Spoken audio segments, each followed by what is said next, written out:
their legs, and this was very confusing to me. Everyone's haircuts, I was at a military school at the time, everyone's haircuts were military length, and here, hair was growing well over the ears. These are the images that come back when I'm trying to remember that first day, the feeling of claustrophobia, of being the only one. Of course, it wasn't true, but I felt I'm the only one who doesn't understand what's happening in this classroom. And as a result, I felt so much lower physically at my desk than the other students seemed to be. I was in the back, and this floor seemed to be rising, so that the teacher and the other students were at such a higher position than I am. Those are things which students can evoke and have evoked. In my 22 years of working with them, they evoke very reliably when you are encouraging to operate on their strength, their visual basis. They will overcome their linguistic hang-ups in much in the same way that I think we've all had an experience where a certain social application of alcohol at a social gathering can loosen one's anxieties about language. One finds oneself communicating perhaps more confidently. Well, I would say that visuals are the social lubricant of classroom communication. And it allows students to overcome linguistic anxieties that are otherwise quite significant. Incredible. Let me take you to a realm that I know you know inside and out. I'm sure as a writer you've thought about this taught it and thought about it quite considerably. I'm thinking in terms of what Proust does in the remembrance of Madeleine. things. Yes. Let's talk about that. Let's talk about that. It doesn't really matter how hard I try, I think. I don't think I could describe what Proust did with that experience, independent how visually, splendidly endowed I might be. Because in that instance there is an internal movement, I think, which is happening in the writer's mind as he is traveling through what I call these two analytic moments in speaking a language. He's traveling from the visual to the descriptive, and from the descriptive to the visual simultaneously. Whereas most human beings, I think, allowing for these distinctions that you've appropriately made between three cultures, Korean, Chinese, and German, no matter how visually rich these individuals are, That's right. I think it takes a special kind of invention, a special kind of genius to be able to describe it in language, the way Proust did. Sure, This is the struggle for me. Okay. And I'm always thinking about how difficult it must be for a non-native writer, such as me, for example. As you know, my native language is Amharic/Tigrinya, but I can't even think in those languages anymore, leave alone writing in them.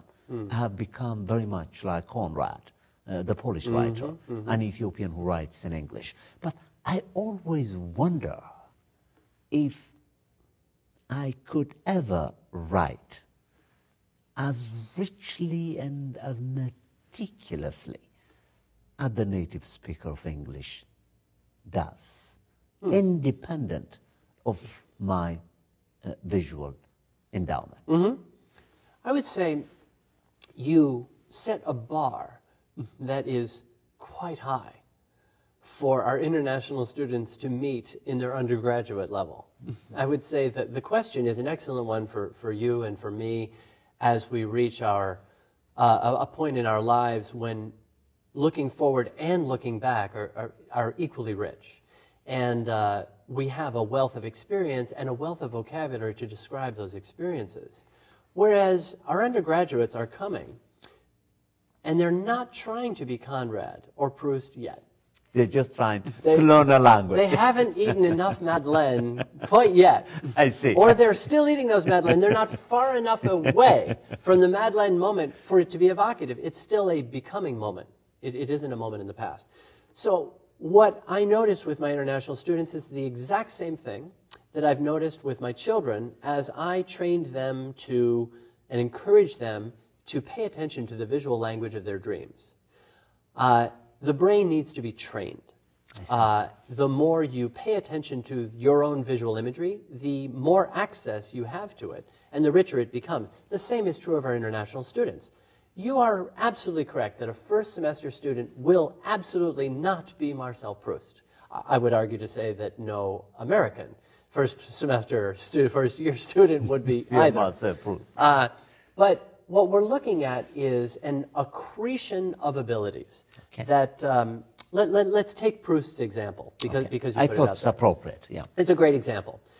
So when Proust is writing that, Proust is living a very curious lifestyle where he's living at his mother's, he's sleeping most of the day. His body is physically present, but it's not really traveling. It's his mind that is traveling. And so it's a perfect time of Proust's life to deny almost the physical experience during the day and to concentrate all of his imaginative recall and descriptive powers, which you talk about, on the past. This simple moment, this lifting of this great French pastry to his lips, and the smell and the texture and the taste and the warmth as it crumbles and goes down his throat, bring him rapidly back to an encoded memory, a memory that had been encoded with emotion and sensory information. And that moment is very rich, but it's not a moment. It's a succession of moments. It opens a doorway to multiple rooms in his past. I would posit a different metaphor for our students. What I would say is that our job is not to make them Proust, but rather to make them bakers, make them distributors of their own Madeleine. I see. So in a first semester experience, for example, what we are trying to enable international students to do is to be at a table with the American students and for all of them to show whatever life pastries they have at whatever stage of development they are. And because you opened with Aristotle, and I have to agree, and Martin Seligman, the founder of the positive psychology field in the United States, a real genius in the exploration of the brain, has said that as our focus on the individual waxes, our connection with the commons and this source of incredible stimulation and happiness wanes. I see. So we are not educating our students to be individuals, I hope.